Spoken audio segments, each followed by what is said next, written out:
Over the years, Vampire the Masquerade 5th edition has collected a vast array of source books to dig into. From ones that focus on a particular sect, like the Camarilla or Anarchs, to whole chronicles like the Fall of London and Chicago by Night, there's a whole lot to add to your play experience. The recently released Blood Sigils gives a plethora of options for not only Thin Bloods and Tremere, but even other clans and coteries too. With Bloodstained Love just around the corner, there are new tools for players and storytellers both just on the horizon. However, it can feel like something is missing. For all the books released, there isn't anything focused around something as simple as a single city in the current line. Enter Boston by Night.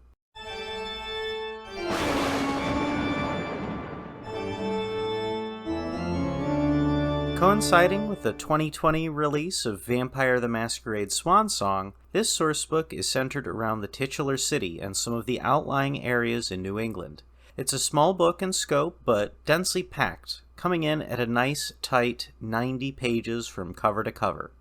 While much of the information is centered around the Camarilla in particular, it touches on the history of Boston, as well as detailing out big players in the area, alongside providing a pair of lore sheets for players to pick up. Much like the rest of the 5th edition line, Boston by Night is absolutely oozing with style from every page. Actually, in this case, it's kind of kicked into overdrive. Every page has beautiful illustrations, vibrant coloring, and would probably take a veritable mountain of ink to meet a physical print run. While other vampire books to date are generally on the more plain side, with scattered art saved for between chapters or for a little extra emphasis, every page in Boston has some photo or unique styling that really sets it apart. There are fun handwritten letters and fake Polaroids of characters, screenshots of Swansong, original art, and a whole lot of elements that really suggest a mood or theme for a given chapter.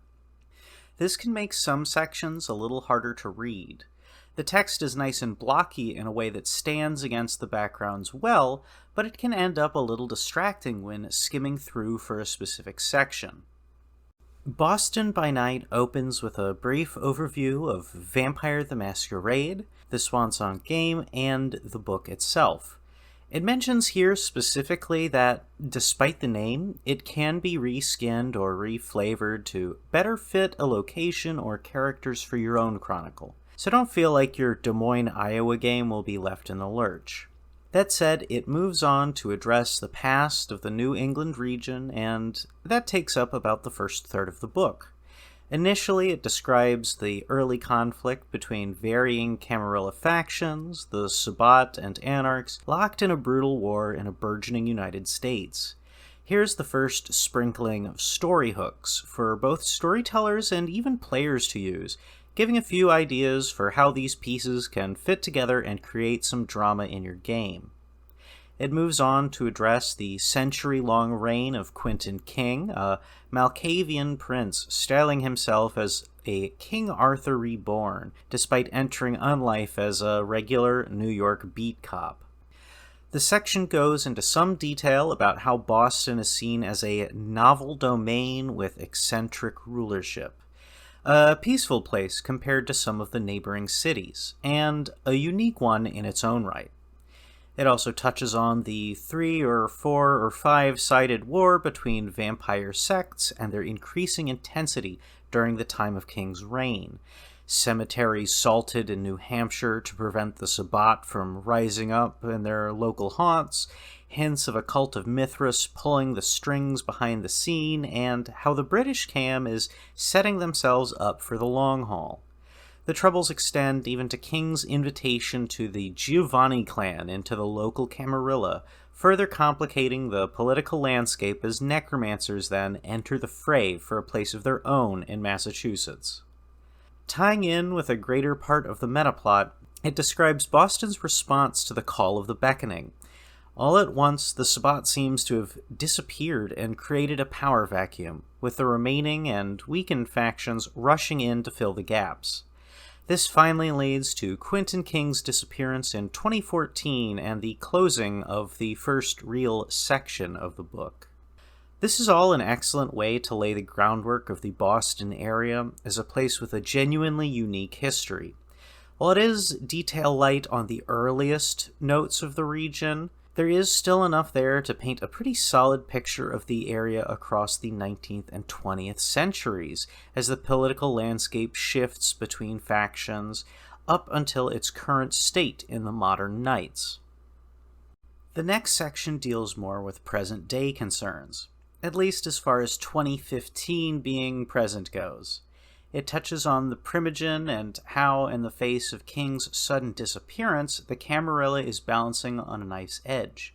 Things like laws passed barring Malkavians claiming praxis, or rulership over the city, and the creation of the Red Salon, or troubles finding a suitable replacement for the prince, are all built up in the initial paragraphs and act as a nice preamble to Swansong, details that could have been nice to see in the game itself.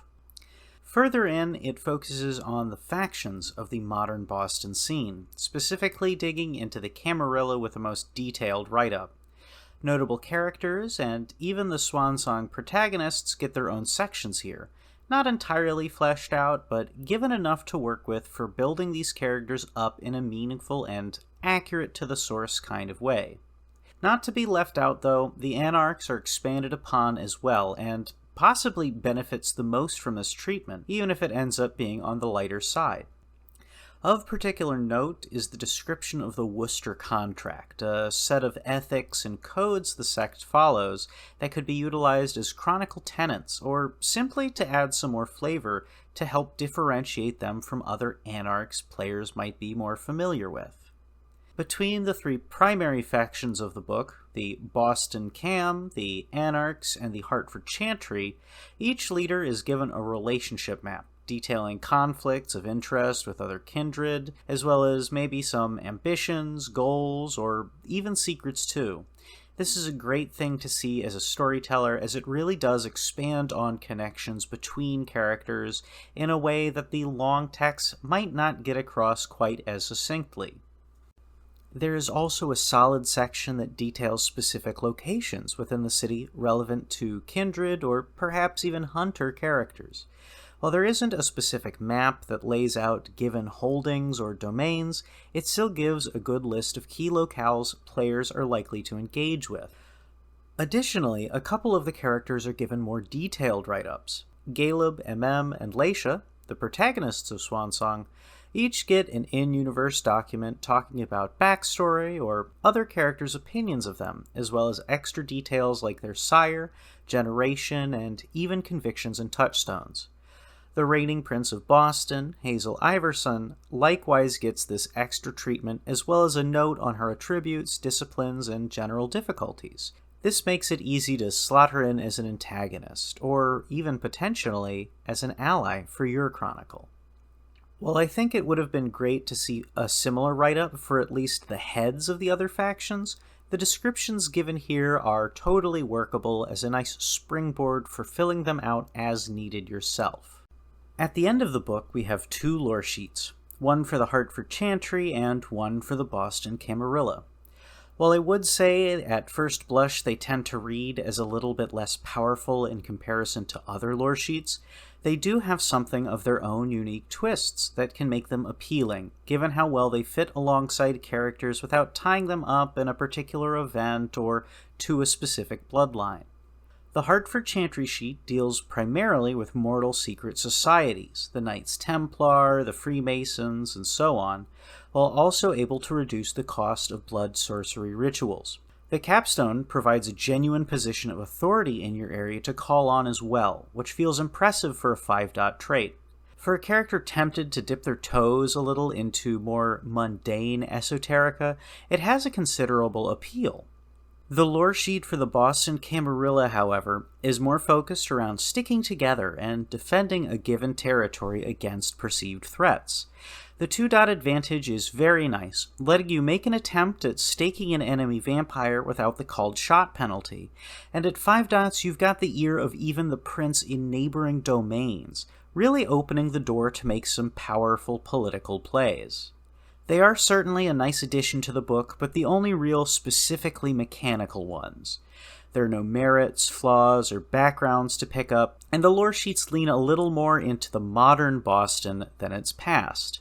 Something touching on having experienced Quentin King's unique reign would have been great, or being a veteran of the complicated struggle between factions in New England before the Beckoning would have been an excellent inclusion too. In the end, though, there's a lot of information to take in, especially considering the size of the book. There's a wonderful springboard for ideas here for your own chronicles with the hooks dotted throughout the pages, so whether your game is set in Boston proper or somewhere else in the world, you have a lot to draw upon. I can only level so many criticisms against the book at the end of the day, and by and large, they're pretty minor. The first that comes to mind is that I just want more. Boston, as it's presented, has a lot of potential as a unique setting, and I would have really loved to dive into the history of the area even deeper, maybe starting with its founding in the 1600s, or how the kindred dealt with the tumultuous Revolutionary War. Hazel Iverson, the current Bostonian prince, doesn't present a particularly strong figure, especially when compared to her predecessor Quentin King. I feel like a bit more could have gone into detailing how her reign is distinct, as not even Swan Song touches too much on day-to-day operations.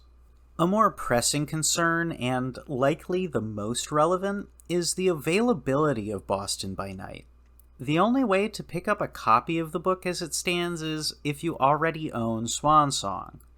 While I think that selling it individually on the Renegade store would be ideal, I expect distribution rights and things like that confine it to being a DLC add-on for the game instead, even if it is just a PDF. Still, the book is reasonably priced at just around $5, and if you're able to pick up Swan Song on sale, then it is absolutely worth it. Lastly, a bit of work could have gone more into the overall editing of the book. Not that there are any spelling mistakes or broken references across the board, but things like 2-page spreads of art or information tend to be misaligned when viewed side by side in the PDF. The lore sheets don't follow the standard 5th edition template either, and instead are portioned out across several pages. This makes printing them out directly for use feel a little awkward if you want a physical copy. It's something you're going to want to transcribe to a blank sheet.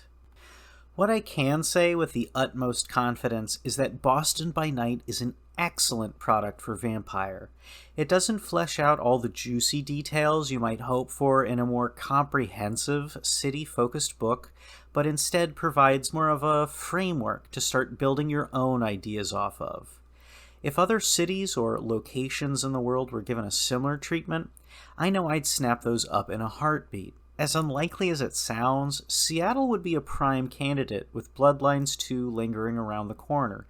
And as a short-term project, books of this scope and length don't seem like they would be too much work to squeeze into the product line on a regular basis. Honestly, I'm surprised there hasn't been another book quite like this published to date.